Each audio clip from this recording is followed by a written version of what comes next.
السلام علیکم ورحمۃ اللہ وبرکاتہ۔ سوال کیا گیا ہے کہ رمضان المبارک کا حق کیسے ادا ہو سکتا ہے۔ دیکھیے، رمضان کے متعلق 6 کام یا 6 چیزیں آپ ذہن میں رکھ لیں۔ اگر انہیں آپ پوری تسلی کے ساتھ صحیح طریقے سے ادا کرنے کی پوری کوشش کرتے ہیں تو اس کا مطلب یہ ہے کہ آپ نے رمضان کا حق ادا کرنے کی کوشش کی ہے۔ سب سے پہلی چیز تو رمضان کے روزے ہیں جو اللہ تعالیٰ نے ہم پر فرض کیے ہیں، اسلام کا رکن ہے، اس کی اہمیت سے ہر مسلمان واقف ہے۔ انہیں پورے اہتمام کے ساتھ رکھنا، نیت کے ساتھ اللہ سے ثواب کی امید رکھتے ہوئے ان کا اہتمام کرنا، جیسا کہ نبی صلی اللہ علیہ وسلم کی حدیث ہے کہ جس نے رمضان کے روزے اللہ سے ثواب کی امید رکھتے ہوئے ایمان کے ساتھ اور نیت کے ساتھ انہیں رکھا تو آپ صلی اللہ علیہ وسلم فرماتے ہیں غفر لہ ما تقدم من ذنبہ، اللہ تعالیٰ اس کے پچھلے گناہوں کو معاف فرما دیتے ہیں۔ اور یہ فرض ہیں، ان کی کہیں بھی کوئی چھوٹ نہیں ہے۔ جن کے لیے چھوٹ ہے بھی ان کے لیے متبادل موجود ہے، یعنی بالکل روزے کا کسی مسلمان عاقل بالغ پہ فرض نہ ہونا یہ کہیں نہیں ہے، یعنی ہر مسلمان پر ہی، جو مسلمان عاقل بالغ ہوگا اس پر فرض ہوں گے۔ ہاں، بعض صورتوں میں یہ اپنے متبادل کی طرف چلے جاتے ہیں، لیکن ان کا جو حق فرضیت ہے وہ ساقط نہیں ہوتا۔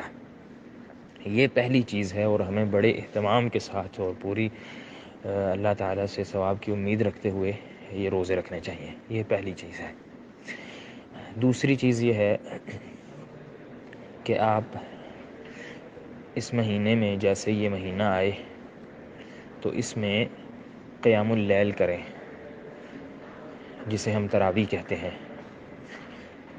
اگر تو مسجد میں جا کر باقاعدہ باجماعت ادا کر سکتے ہیں تو بہت اچھی بات ہے، مسجد میں جائیں اہتمام کے ساتھ اور تراویح ادا کریں۔ نبی صلی اللہ علیہ وسلم نے فرمایا کہ جس نے رمضان کا قیام ایمان اور ثواب کی نیت سے کیا، اس کے بھی پچھلے گناہ سارے اللہ تعالیٰ معاف فرما دیتے ہیں۔ تو قیام رمضان کریں۔ اگر مسجد نہیں جا سکتے، دور ہے، کوئی اور وجہ ہے یا کوئی بیمار ہے، تو وہ گھر میں باقاعدہ اہتمام کے ساتھ قیام اللیل کرے۔ اگر رات کے پہلے حصے میں نہیں ہو سکتا، عشاء کے فوراً بعد نہیں کر سکتے تو سو جائیں، سحری سے پہلے اٹھ کے، فجر ٹائم، طلوع فجر سے پہلے، سحری سے پہلے اٹھیں اور اس وقت تہجد ادا کر لیں، اور لازمی زیادہ سے زیادہ قرآن مجید کی اس میں تلاوت کریں۔ یہ دوسری چیز ہے۔ تیسری چیز، قرآن مجید کی بہت زیادہ تلاوت کرنا رمضان المبارک کے مہینے میں۔ اور کیونکہ قرآن مجید اس مہینے میں نازل ہوا ہے تو اس کا تعلق ہی بڑا رمضان کے ساتھ گہرا ہے، اور نبی صلی اللہ علیہ وسلم سے بھی، صحابہ سے بھی ملتا ہے کہ، اور سلف صالحین سے عموماً آثار ملتے ہیں کہ رمضان المبارک جیسے ہی آتا سارے کام چھوڑ دیتے، اگر یہاں تک کہ تعلیمی مصروفیات بھی چھوڑ دیتے اور قرآن مجید میں جٹ جاتے، قرآن مجید کو پڑھتے، تلاوت کرتے۔ اس کی بہت زیادہ، ایک تو قرآن مجید کو سیکھنا ہے، اگر اس کو کسی نے ٹائم دینا بھی ہے رمضان میں تو تھوڑا ٹائم دے۔ باقی سال پورا جو ہمارے پاس 11 مہینے قرآن مجید کی تفسیر ترجمہ سیکھنے کے لیے ہیں، اس کا اہتمام کرنا چاہیے، لیکن رمضان میں بالخصوص تلاوت پر زور دینا چاہیے۔ زیادہ سے زیادہ قرآن مجید کی تلاوت کریں۔ عمومی اگر ایک مسلمان عام ہے تو کم از کم ایک دفعہ قرآن مجید ختم کرے، اور اس سے زیادہ جتنے ہو سکتے ہیں کرے۔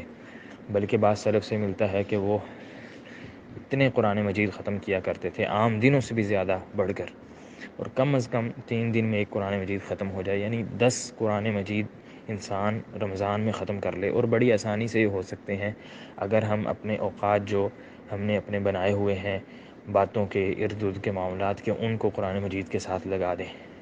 10 پارے بڑے آسانی اور بڑے آرام سے پڑھے جا سکتے ہیں، چلتے پھرتے بھی انسان پڑھ سکتا ہے، کام کاج کرتے ہوئے پڑھے جا سکتا ہے، اہتمام سے بیٹھ کر بھی پڑھا جا سکتا ہے۔ اس میں کوئی شرط نہیں ہے۔ بعض لوگوں نے باقاعدہ شرطیں لگا دی ہیں کہ باوضو ہو کر پھر آپ نے قبلے کی طرف منہ کر کے بیٹھ کے پھر قرآن کھولنا ہے۔ اس سے لوگوں کا اہتمام ہی کم ہو گیا قرآن مجید کے ساتھ۔ نہیں، قرآن مجید چلتے پھرتے، اللہ تعالیٰ قرآن مجید میں فرماتے ہیں کہ جو اللہ کے بندے ہیں وہ چلتے پھرتے، لیٹے بیٹھے اللہ تعالیٰ کا ذکر کرتے ہیں۔ اللہ تعالیٰ کا سب سے بڑا ذکر قرآن مجید ہے۔ الذین یذکرون اللہ قیاما وقعودا وعلی جنوبہم، لیٹے بھی۔ سیدہ عائشہ رضی اللہ تعالیٰ عنہ فرماتی ہیں میری جو قرآن مجید کا جو میں نے حصہ پڑھنا ہوتا ہے رہ جاتا ہے تو میں اپنے بستر پہ جا کے لیٹ کے پڑھتی ہوں۔ تو قرآن مجید بہت زیادہ پڑھیں اور بالخصوص اس کا اہتمام کریں، چھوٹے بچوں کو پڑھائیں گھر میں۔ قرآن مجید پتہ چلے کہ رمضان المبارک آیا ہے، قرآن مجید کا مہینہ آیا ہے۔ ایک قرآن مجید ختم کرنا تو مسٹ اور لازمی ہے، ہر مسلمان کو ختم کرنا چاہیے تلاوت کے ساتھ۔ قرآن مجید سے تعلق پہلے ہی ہمارا پورا سال نہیں ہوتا، اور رمضان میں بھی بالکل بعض لوگ شروع کرتے ہیں تیسرے چوتھے پارے تک جاتے ہیں، کوئی 10ویں 12ویں تک جاتا ہے اور قرآن مجید ختم کیے بغیر رمضان ختم ہو جاتا ہے۔ یہ بالکل درست رویہ نہیں ہے۔ یہ 3 چیزیں ہو گئی، چوتھی چیز یہ ہے کہ رمضان المبارک میں صدقہ خیرات بہت زیادہ کریں۔ نبی کریم صلی اللہ علیہ وسلم کے بارے میں آتا ہے کہ اجود ما یکون فی رمضان، آپ صلی اللہ علیہ وسلم رمضان آتا تو اتنے زیادہ آپ صلی اللہ علیہ وسلم سخاوت کرتے اللہ کے راستے میں، جو کچھ ہوتا گھر میں، جتنی وسعت ہوتی اور طاقت ہوتی آپ صلی اللہ علیہ وسلم دیتے۔ کالریح المرسلہ، تیز ہوا کی طرح آپ صلی اللہ علیہ وسلم خرچ کرتے، پیسے مال جو کچھ بھی اپنے گھر میں صدقہ و خیرات کرتے۔ تو رمضان میں یہ جو چوتھا کام ہے صدقہ خیرات کرنا بہت زیادہ، اللہ تعالیٰ کی طرف سے بڑی برکات اور اللہ تعالیٰ کی طرف سے بڑے رزق کے راستے کھلتے ہیں۔ اپنے ارد گرد غریبوں، مسکینوں، یتیموں کو دیکھیں، انہیں دیں، مساجد اور مدارس پر خرچ کریں باقاعدہ اہتمام کے ساتھ کہ اتنے ہم نے پیسے رمضان میں خرچ کرنے ہیں۔ بلکہ انسان کو شروع سے ایک ذہن بنا لینا چاہیے رمضان آنے سے پہلے ہی کہ ہم نے یہ کام کرنے ہیں رمضان میں، تو اس کے لیے باقاعدہ انسان ذہن بنا لے۔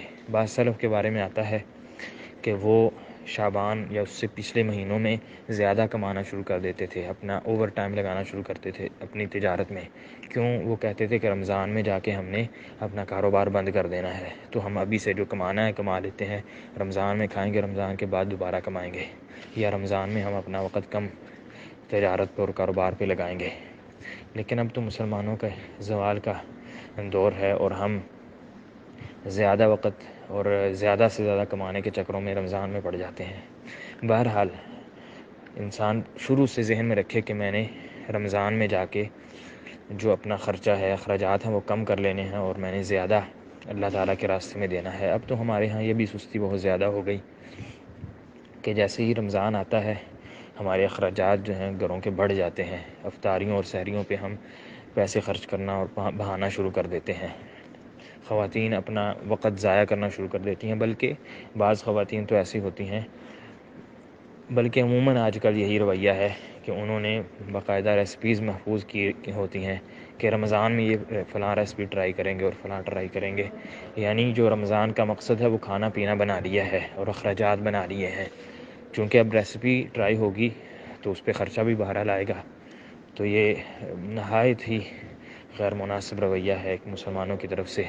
اپنا ٹائم بھی ضائع کرتے ہیں اور پیسہ بھی ضائع کرتے ہیں، ٹائم جسے اللہ تعالیٰ کے قرآن کو دینا چاہیے تھا، عبادت کو دینا چاہیے تھا، اسے ضائع کرتے ہیں، اور جو آپ نے اپنے خرچے اور اخراجات کم کر کے اللہ کے راستے میں دینا تھا اسے آپ نے بڑھا دیا اور اخراجات بڑھا دیے اور نئے سے نئے کھانے ٹرائی کرنے شروع کر دیے۔ بہرحال یہ 4 کام تھے۔ 5واں کام یہ ہے کہ آپ نے اللہ تعالیٰ سے بہت زیادہ دعائیں کرنی ہیں رمضان میں، اللہ تعالیٰ سے اپنی معافی اور بخشش کروا لیں۔ نبی صلی اللہ علیہ وسلم نے فرمایا اس بندے کی ناک خاک آلودہ ہو، جب جبریل علیہ السلام نے دعا کی تھی کہ اس بندے کی ناک خاک آلودہ ہو جس پر رمضان آیا اور اس نے بغیر اسے رمضان کو اپنی بخشش کا ذریعہ بنائے رمضان گزار دیا اور رمضان چلا گیا، تو وہ اب آپ صلی اللہ علیہ وسلم نے ان کی اس بد دعا پہ آمین کہا تھا۔ تو رمضان نہیں گزرنا چاہیے ہماری بخشش کے بغیر، اللہ تعالیٰ سے دعائیں مانگے، عافیت کی، اپنے گناہوں کی بخشش مانگیں، زیادہ سے زیادہ دعائیں کریں اور پورے اہتمام کے ساتھ دعائیں کریں، بار بار اللہ تعالیٰ کے سامنے گڑ گڑائیں۔ اور روزہ دار کی ویسے ہی دعا قبول ہوتی ہے روزے کے اندر، لازمی افطاری کے وقت ہی نہیں، افطاری کے وقت بھی اور اس کے علاوہ بھی، وللصائم دعوت، اور جو روزہ دار ہے اس کی دعا بڑی قبول ہوتی ہے۔ تو آپ روزے میں کی حالت میں پورا دن میں کسی وقت بھی بیٹھ جائیں اور اللہ تعالیٰ سے دعائیں کریں۔ سلف کے بارے میں آتا ہے وہ بیٹھے کتنا ہی وقت دعائیں کرتے رہتے، ظہر ٹائم بیٹھتے دعائیں کرتے، عصر ہو جاتی ہے اللہ سے دعائیں اور التجائیں کرتے رہتے۔ اب تو ہم 5-10 منٹ بیٹھ کے اللہ تعالیٰ کے سامنے ہاتھ اٹھا دیں، ہمارے ہاتھ تھک جاتے ہیں اور تکلیف شروع ہو جاتی ہے ہمیں۔ اللہ تعالیٰ ہمیں عافیت میں رکھے۔ یہ 5 کام ہیں، اور 6واں کام یہ ہے کہ رمضان کو اپنی بری عادات، اللہ تعالیٰ کی نافرمانیاں چھوڑنے کا ذریعہ بنائیں۔ اگر کہیں پہ کوئی فرض میں کوتاہی ہو رہی تھی، مثلا نماز میں کوتاہی ہو رہی ہے، تو اس کوتاہی کو دور کرنے کے لیے پریکٹس بنائیں کہ میں نے رمضان میں کوئی بھی نماز قضا نہیں کرنی ہے، وقت پہ ادا کرنی ہے۔ اگر کوئی اور کسی فرض کی ادائیگی میں کوتاہی ہو رہی ہے، اسے پورا کرنا ہے۔ اسی طرح اگر کوئی گناہ ہو رہا ہے، برائی ہو رہی ہے اور وہ اس سے چھٹکارا نہیں حاصل ہو رہا، نہیں چھوٹ رہی، تو رمضان میں عادت بنائیں کہ میں نے اسے چھوڑنا ہے۔ مثال کے طور پر آپ کو بہت زیادہ غصہ آتا ہے اور زبان سے برے الفاظ اور بری باتیں نکل جاتی ہیں، لڑائی جھگڑا ہو جاتا ہے کسی کے ساتھ، تو آپ روزے کی حالت میں کم از کم یہ عادت بنائیں کہ میں نے روزے میں کسی سے نہیں جھگڑنا، روزے میں نے اپنے غصے پر ضبط کرنا ہے۔ روزے میں نے جس طرح اپنے کھانے، اتنی بڑی خواہش کہ کھانا اسے چھوڑ دیا، اتنی بڑی انسان کی ضرورت پانی کہ اس کے بغیر زندہ رہنا مشکل ہے، اس سے میں نے چھوڑ دیا، تو غصہ کیا چیز ہے؟ میں نے کم از کم روزے کے اندر غصہ نہیں کرنا، جو کچھ بھی ہو جائے لڑائی جھگڑا نہیں کرنا۔ نبی صلی اللہ علیہ وسلم نے فرمایا جو بندہ روزے کے اندر بھی جہالت کی باتیں اور کام نہیں چھوڑتا، اس کے بھوکا پیسہ رہنے کی اللہ تعالیٰ کو کوئی حاجت نہیں ہے۔ تو یہ ذہن بنا لیں کہ میں نے غصہ نہیں کرنا کم از کم روزے کے اندر۔ جب آپ اس کی پریکٹس شروع کر دیں گے، آپ کو اپنے نفس پر ضبط جو ہے وہ اس کا طریقہ آ جائے گا۔ اصل میں روزے کا مقصد ہی یہ ہے کہ ہمیں اپنے نفس پر ضبط کا طریقہ آ جائے کہ میں نے کب اپنی پیاس کو کنٹرول کرنا ہے اللہ کے لیے، میں نے کب بھوک کو کنٹرول کرنا ہے، دوسری جو خواہشات ہیں انسان کی لازمی فطری، ان کو کیسے میں نے کنٹرول کرنا ہے۔ یہ روزہ اس کی پریکٹس ہے۔ تو یہاں پر غصہ اگر آپ کو آتا ہے، اس کو آپ ضبط کرنے کی پریکٹس کریں۔ اگر غیبت میں مبتلا ہیں کہ لوگوں کی غیبتیں کرتے ہیں، تو کم از کم یہ ذہن بنائیں کہ میں نے روزے کے اندر کسی کی غیبت نہیں کرنی۔ بالخصوص خواتین میں ایسا ہوتا ہے کہ بیٹھی ہیں تو فلانی نے ایسے کیا اور ڈھمکانی نے ایسے کیا، فلاں کے گھر میں ایسا ہو گیا اور فلاں کے بچوں نے ایسا کر دیا، ساری جہان کی غیبتیں اکٹھی کی ہوتی ہیں۔ تو روزے میں آپ یہ ذہن بنا لیں کہ میں نے روزے کے اندر غیبت نہیں کرنی، روزے کو میں نے اپنی غیبت سے پاک رکھنا ہے۔ پریکٹس کریں، کوئی غیبت کر رہا اسے روک دیں، ٹوک دیں کہ روزہ ہے، نہیں روزے میں ہم یہ بات نہ کریں۔ آہستہ آہستہ کیا ہوگا، ایک پورا مہینہ آپ پریکٹس کریں گے، غیبت چھوٹ جائے گی۔ اسی طرح دوسری کوئی بھی گناہ ہے، بعض لوگوں کو سگریٹ کی عادت ہوتی ہے، اگر وہ چھوڑنا چاہیں چھوڑ سکتے ہیں۔ اس طرح کے اور بہت سارے معاملات ہیں۔ بہرحال یہ 6 چیزیں اگر ان پر آپ بالکل پوری توجہ کے ساتھ اور احساس کے ساتھ اور اللہ تعالیٰ کے سے تعلق کے اور اللہ تعالیٰ سے قربت کے ذریعے کے طور پر انہیں اختیار کریں گے، تو انشاءاللہ امید ہے کہ آپ رمضان کا حق ادا کریں گے۔ اللہ تعالیٰ سے دعا ہے کہ اللہ ہمیں اس پہ عمل کرنے کی توفیق عطا فرمائے۔ السلام علیکم ورحمۃ اللہ وبرکاتہ۔